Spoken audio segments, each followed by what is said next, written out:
how to study for a calc 1 and 2 final, or if it's a physics final, it also works. And I'll walk you guys through the step-by-step process because I've only ever gotten 90s on my final. Can I tell you guys I know what I'm doing in math? I know, okay? Okay, number one, when the professor is explaining a new concept or like a sort of problem that you know you're gonna have to solve on the exam, you're gonna need to make a method sheet. A method sheet to how to get to that solution so that when you see the same problem on the exam, you know how to solve it. Okay, let me give you guys an example. This is my method sheet for calculus 3 and 4. As you can see, it's literally just examples and concepts. The actual way to do this is number one, you're gonna write down like the body of the problem or like the way that the question's formulated. So like for instance, it could be like, how do you find the limit of this? And then the body of the solution. So how you approach solving the problem. So once you're on the exam and you see the same sort of question, you have how to solve the problem, but actually written down. Okay, now number two, once you have this, you need to start doing practice problems. But before you even practice, you need to make sure you understand everything. And if this were any other course, I would tell you to just like ask chat, but like chat sucks, okay? It will not give you the right answer, not the correct answer. What you're gonna do instead is gather all of your course content, like your lecture notes, recordings, your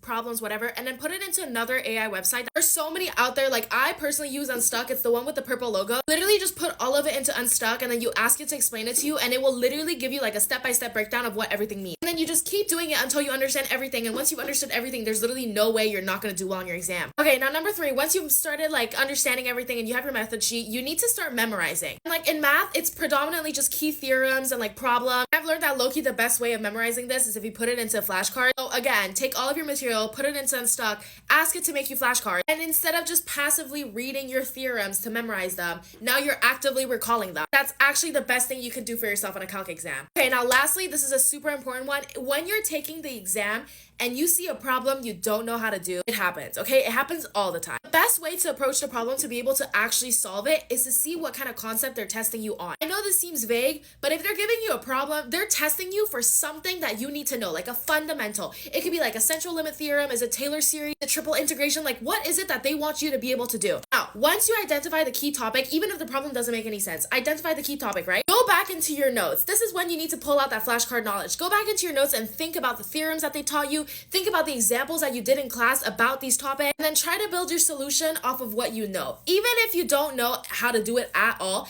if you can identify the theorem or at least a key idea and kind of build off of it to make your solution, you will get marks. Trust me, that's the best way to get partial marks if you don't know how to answer any question. I've gotten so many marks. I've saved myself so many times by just trying to identify the problem and being like, wait, what are they actually testing me on? Okay, central limit theorem. Okay, like what do I remember from that? You do this step by step, like actually step by step, I can guarantee you that you will also be getting that 90. Because when I tell you my GPA went from like a 3.5 to a solid skyrocket after I got a 90 in calculus 1, 2, 3, and 4, guys, literally no better way of doing this.